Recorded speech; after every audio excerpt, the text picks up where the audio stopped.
For almost 90 years, the place to go for both sophisticated and laugh-out-loud humor has been the New Yorker magazine. Chances are the cartoons are the first things you turn to. Well, I suppose you came in here to show me cartoons. Every Wednesday, a nervous band of ink-stained wretches gathers, hoping against hope, to get their latest efforts published. Sam Gross, for instance. This is one of his masterpieces. A dog at Heaven's Gate asking, "Is there any chance of getting my testicles back?" I'm Steve Croft. I'm Leslie Stahl. I'm Morley Safer. I'm Bob Simon. I'm Scott Pelley. Those stories tonight on 60 Minutes. Now for some laughs. For nearly 90 years, the place to go for sophisticated, often cutting-edge humor has been the New Yorker magazine. The very first cover in 1925 featured a caricature of a snooty New Yorker of the day, right down to his monocle. They called him Eustace Tilley, an imaginary twit mocking the self-importance of both the magazine and its readers. Despite the excellence of the articles from a long list of legendary writers, those readers usually turn first to the cartoons. We ventured behind the scenes to see how the drawings are selected. As for the man who picks them, he could be a cartoon character himself. If there's an intersection that screams New York, New York, it's 42nd and Broadway, Times Square, the theater district, the greatest show on earth. New Yorkers of every stripe rubbing elbows with tourists and each other. The face in the crowd is BobMankoff, New York born and bred, headed to work around the corner to a place where laughs are born and also laid to rest. I had this idea for a cartoon. This was basically a verbal cartoon. Okay, people love to go to Tuscany, and I had to sort of figure out, okay, that's good. Or is it too, you know, Tuscany is great, and what do they rave about in Tuscany? It's the food and the people and everything. I thought of this woman on the phone saying, "We love Tuscany." Yeah. The cell reception was fabulous, and the Wi-Fi was to die for. That's a bada bing, bada boom cartoon. No, I think this is okay. I mean, Mankoff is cartoon editor of The New Yorker. To say he knows his stuff is an understatement. He's studied every cartoon the magazine has published, from the Roaring Twenties to the present day. They form a stunning reflection of American mores and manners. The haves, the have-nots, fashion, art, big business, kids, pets, television, trends, and this being New York, psychiatrists, of course. All told, 80,000 published cartoons. What are your, if you had to choose, the 5 or 6 best? well, you know, honestly, it's not just tough, it's impossible in a way because you would choose ones in different ways.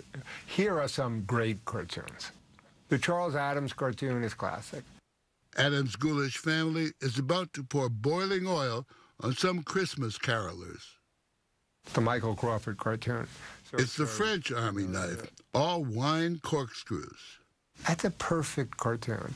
There's a Michael Shaw cartoon where there's a couple looking at the TV. He's saying, gays and lesbians getting married? Haven't they suffered enough? Then there's a classic Peter Steiner from 1993, the 2 dogs in front of the computer saying, on the internet, no one knows you're a dog. The Peter Arno cartoon, where the plane is crashing. In Arno's 1941 drawing, the pilot's bailed out, and the engineer is saying, well, back to the old drawing board. That phrase originates with that cartoon. With that cartoon. And that's true of the earlier cartoon in which the mother is saying, you know, eat it, it's broccoli, dear. And the kid answers, I say it's spinach, and I say the hell with it. The year was 1928. In those early days of bathtub gin and backstage musicals, it wasn't long before the magazine and the cartoons took hold in the national consciousness. In the 1933 film classic 42nd Street, the New Yorker had a short product placement role. Then there will be 13 pages in the New Yorker. Advertisers took note. outlining its plans to sell their new 1935 Pontiac, General Motors targeted the magazine's upscale readership. Just the people for whom a Pontiac would serve as an ideal second car. The magazine still draws an affluent crowd, numbering 1 million subscribers. Surprisingly, just roughly 10% live in and around New York, with the other 90% spread around the country. Pockets of sophistication in the boondocks mapped out in Saul Steinberg's famous New Yorker cover. Hey, how are you? Paul, Robert. Well, I suppose you came in here to show me cartoons. Every Wednesday, a nervous band of ink-stained wretches gathers at Bob Mankoff's office. So let's see what you got here. All right. Hoping against hope to sell him a cartoon. As for what they're paid, no one's talking. How many have been accepted, I really don't know. There's the grizzled veteran Sam Gross, who figures he's submitted 30,000 cartoons, give or take. 30,000? Yeah. Many consider this his masterpiece. A dog at Heaven's Gate asking, "Is there any chance of getting my testicles back?" I still have to push the envelope. Sam has always pushed the envelope, things that you couldn't quite do. How you doing? I know very well. There's always a little preliminary chit-chat. How you been? All right. Farley. Farley Katz specializes in the far out, in both cartoons and facial hair. So what's going on with that mustache? Are you still entering the contest? No, I retired from the circuit. This is all like a recreational mustache. Okay. And then Mankoff speed reads the rough sketches. This is just too awkward to draw. Most get rejected. He's seen the idea in one form or another before. You know, like, whenever they open your bag at an airport. Carolina Johnson has an airport security cartoon with the TSA guy saying, "You can pack this back up now." Yeah. Emily Flake has a joke featuring both King Kong and Godzilla. The two heavy hitters in the monster world. It's as simple as that. Maybe it's just a day for facial hair, but Joe Data seems to be a contender with a Tarzan cartoon. The apes are saying, "We found you and raised you as one of us. So we were just wondering, at what point did you learn to shave?" Can I say, I have researched this. There is no iteration of Tarzan in literature, comic books, or movies in which he has facial hair. It makes no sense. Right. Here's some of the stuff around. This is just stage one, thinning out the candidates to take to the magazine's editor. It is a little bit too straightforward. He's largely non-committal, pleasant but blunt. It won't look right in our magazine. When a drawing simply isn't good enough. We're not that impressed. Okay, next. It doesn't have enough charm. The arithmetic is simple. Hundreds of cartoons are submitted every week by mail, email, or in person. And every week, there's only room for 17. We're picky. We cry afterwards. Just loads of tears. We assembled a round table of veteran New Yorker regulars to talk about rejection. Ben Schwartz, who gave up being a doctor to draw cartoons. David Cypress, Ross Chast, and Charlie Hankin, the new kid on the block. We all probably do 700 or 800 cartoons a year we hand in, and we're lucky if we sell 30 cartoons a year, so that's a lot of rejection. When I do a cartoon, I think, they're gonna love this one. It's a classic. That's the one that gets rejected, right? Right away, that goes into the garbage. I was addicted to the rejection before I got addicted to the, actually making the sales. Addicted to the rejection. Kind of. It makes you feel alive. I know what that feels like, and I know what it feels like. It feels a little bit like a punch in the stomach. It always feels bad. Mankoff should know. Starting out, he submitted about 2,000 cartoons to the magazine before making a sale. This is one of his greatest hits. No, Thursday's out. How about Never? Is Never good for you? He's lifted the line as the title for a memoir he's written about his rise from the Bronx to the big time. You write of your mother, Molly. She wasn't really an audience for my jokes. She was a target. What do you mean? That sounds cruel. Well, it's Freudian.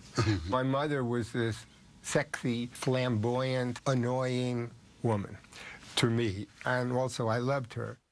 Like many an only child, he got smothered with love and pierced with sarcasm, fertile ground for his New Yorkie neuroses. She thought I was lazy. I was lazy. He talked back a lot and developed a talent for one-liners and imitating Jerry Lewis. You know, I would do the Jerry Lewis thing, the hey lady. And I think one of the things Jerry Lewis is, he had a mobile mouth.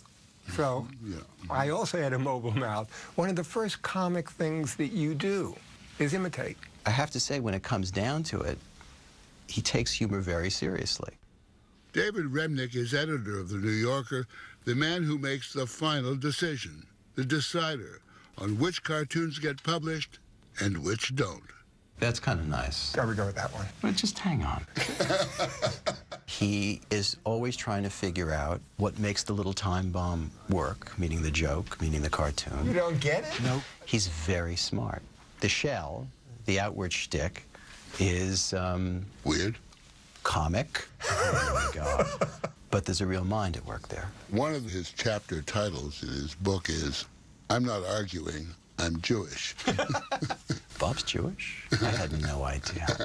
That's sweet. Ooh, that's a great drawing. This time, the cartoons that make the cut include Joe Dater's beardless Tarzan. I like the Tarzan one. It's crazier. Crazier is better. Carolita Johnson's TSA Problem. I think this one. Okay. Emily Flake's King Kong and Godzilla. I'm telling you, Manhattan is over. Brooklyn's very big. In it goes. And a cat and mouse joke by Sam Gross.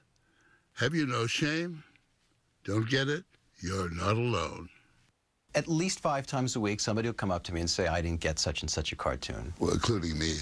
Well, and here's the deep secret, including me once in a while. I will pick a raft of cartoons, and then later it'll come time to run this cartoon, and I'll look at it, and I won't quite get it anymore. Because sometimes the grenade goes off in the moment, and then it doesn't repeat down the line. A friend of mine, who's a New Yorker writer, maintains there's at least one cartoon in every issue in which you're not meant to get it. I'm going to keep that myth alive. One more thing about the mad Mr. Mankoff, ping pong. Oh. While New Yorker readers are relaxing with the cartoons, Mankoff pings and pongs, often with Will Shortz, the noted crossword puzzle editor. Good shot. Mankoff's moves are half Wile E. Coyote and half Scarecrow from The Wizard of Oz. Ping pong itself, there's something a little bit funny about it, in that so much aggression is spent on this tiny little ball. So there's a pillow fight aspect to it. Thanks, Bob. We end, as everything does, with the Grim Reaper. He's turned up in The New Yorker countless times over the years. Okay, so we have death. In this recent David Cypress cartoon, the Reaper's latest acquisition is saying, thank goodness you're here. I can't accomplish anything unless I have a deadline. Honestly, if it wasn't for death, I don't think there'd be any humor. Bob Mankoff believes humor is really our way of coping with anxiety. Anxiety about death, about work, relationships, the state of the world, the state of your health. So here's a prescription from the cartoon doctor. Illness and death, primary sources of anxiety. One way of dealing with anxiety is to laugh at it. Is to laugh at it. The Grim Reaper is going to get the last laugh. Till then, it's our turn.